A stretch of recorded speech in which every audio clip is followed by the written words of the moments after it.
पूरी करूंगा अभी 2-3 मिनट में अपनी बात है कि हरियाणा जो मेडल आए थे सबसे ज़्यादा हरियाणा के आए थे, क्योंकि हरियाणा में देखो टैलेंट बहुत ज़्यादा है, मौका नहीं मिल पाता कई बार। तो संस्कृति में हमारा देश सबसे आगे है, खेलों में हमारा देश सबसे आगे है, राजनीति में हमारा देश सबसे आगे है, तो हर क्षेत्र में तो हमारा देश आगे है। बस कुछ वजह है जिसकी वजह से हम आगे नहीं बढ़ पाते।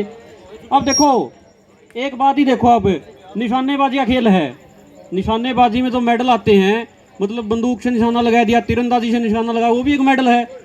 अब यदि हरियाणा के प्लेयर के इसमें मौका मिल जाए ना तो सारे गोल्ड मेडल हरियाणा के हुए हैं, क्योंकि टैलेंट इतना भरा हुआ है। आप देखो जोड़ में जाओ, मैच पियाने हम भी गए हैं, छोटे बच्चे थे, गांव में रहते थे, जब हमें पता सारी संस्कृति से जुड़े हुए हैं तभी ये बातें कर पा रहे हैं। तो किसी ही बालक ने भी आप नहीं कहा जो फलाना की मैच गड्ढा मार दे उड़े मार देगा, मौका तो नहीं मिलता।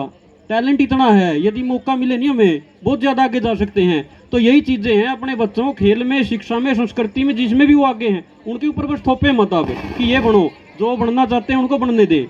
और बात करता हूँ भाई साहब की, भाई साहब तो इतना बढ़िया प्रोग्राम कर रहे। देखो आज आप टीवी खोल के देख लो, फोन खोल के देख लो, आपको कुछ कंटेंट ऐसा मिलेगा कि पूरी फैमिली साथ में बैठ के देख सकती है, और यहाँ पूरा गांव साथ में बैठा है, इससे बड़ा और क्या करोगे आप। और देखो ये मत समझना, देखो जो श्रीमती जी आई हैं, हम आए हैं, श्रीमती ने गाने आए हैं, वेल एजुकेटेड, हम पोस्ट ग्रेजुएट हुआ, I am post graduate, he is graduate.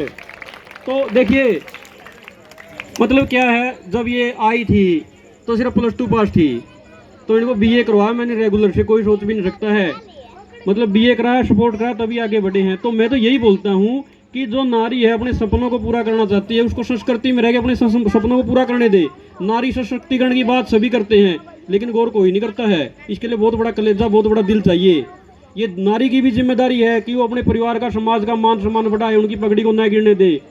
तो यही चीज़ें होती है। देखो समाज को यदि आगे बढ़ना है तो सबको मिलजुल के चलना होगा, बड़ों का आशीर्वाद लेना होगा, बड़ों की बातें माननी होगी। पहले वाले अब काम रहे नहीं है, पहले जो बुजुर्ग होते थे किसी भी परिवार में, गांव में कहीं भी झगड़ा हो गया तो बैठ के सुलझा देते थे, आज सुनते ही नहीं किसी की। तो यही समस्या है हमारे समाज की। तो सभी से रिक्वेस्ट है, यदि गाँव का भाईचारा बढ़ाना है, संस्कृति बढ़ानी है, मतलब तो इस तरह से आपको चलना होगा, मिलजुल के परिवार में सोने बना के रखना होगा। एक चीज़ और बताता हूँ, देखो जो पर्सनल जिंदगी हमारी गुजरी है, जिंदगी में आज हर आदमी क्या है, तनाव में जी रहा है, तनाव में मतलब टेंशन है।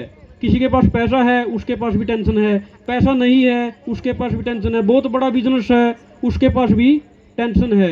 तो इनका इलाज क्या है, अपने आप को खुश रखो। खुश कैसे रखोगे, नाचो गाओ हंसो खेलो मौज मस्ती करो, ये तरीका है।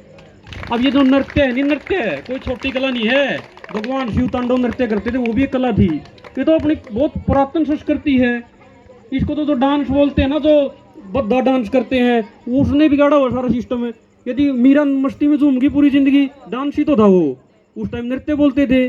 तो यही चीज़ें हैं, मतलब कला को यदि आप अच्छे से परखोगे, समझोगे ना, तो उससे अपना जीवन भी बदलेगा, समाज का जीवन भी बदलेगा। इनको देखो पहले बीपी होता था, हर डेली बीपी की समस्या रहती थी। जब से भाई साहब ने प्रोग्राम में बुलाना शुरू किया है, पूरे हफ्ते का तनाव एक दिन में खत्म हो जाता है। तो यही चीज़ें होती हैं, यही आपने सीखनी है। मैं तो कहता हूँ यदि किसी घर में बीपी की, शुगर की कोई भी दिक्कत है, खान पान समय भी लो, आप पूरा परिवार इकट्ठा होकर नाचा करो, हरियाणा गाने पे खत्म हो जाएगी सारी समस्या, कोई दिक्कत है ही नहीं। तो यही तो चीज़ें हैं, परहेज करो। परहेज किस चीज़ का करो, आप डॉक्टर का करो, जोड़ा उठा के चले जाओ। आदि की बीमारी इसी है, यदि आपने खान पान समय पे ले लिया, आप समय पे सोगे, समय पे उठ के अच्छा खाना पीना ले लिया तो ठीक हो जाएगी। तो यही चीज़ें हैं, समाज में एक नशा है, नशा। अब देखो एक चीज़ सुन लो आप ध्यान से, सभी के सभी याद है, कई बार रिपीट कर चुका मैं वो चीज़। प्रधानमंत्री जी नरेंद्र मोदी है तो 90% अपने वक्ता होने के गुण के कारण है। इस स्टेज पे जो आदमी आएगा नहीं, यहाँ पे आप में से कोई भी हो, कितना भी एजुकेटेड हो, एक स्पेशल पर्सन हो जाता है। हम अपनी बढ़ाई नहीं कर रहे, कोई भी यहाँ कोई भी स्पेशल पर्सन है। यहाँ जो कोई भी बोल रहा है उसको सभी सुन रहे हैं। यहाँ आके एक बार बोलो, बोल के देखो, तब पता लगता है बोलने का। ये कोई घमंड की बात नहीं है, लेकिन मैं तो यही कहता हूँ यदि आप गांव से भी कोई जागरूक है, यहाँ आके परफॉर्मेंस दे, आगे बढ़े, आगे भी आगे जाएं, आगे राजनीति में बढ़े, किसी क्षेत्र में बढ़े, समाज को कल्याण में अपना योगदान दें, तो इससे अच्छा और क्या होगा। कई बार क्या होता है, किसी की एक सीख पता नहीं किसके लिए क्या कार्य कर जाती है और पूरी जिंदगी उसकी बदल के रख देती है वो। तो मैं तो यही कहना चाहता हूँ कि गाँव का भाईचारा में सही बना के रखना चाहिए। ये जो जाति पाति की चीज़ें, इनसे ऊपर उठना चाहिए, सभी को मिलजुल के काम करना चाहिए। वोट मांगने आएंगे राजनेता, वो भड़काएंगे आपको, उनकी ना सुनो।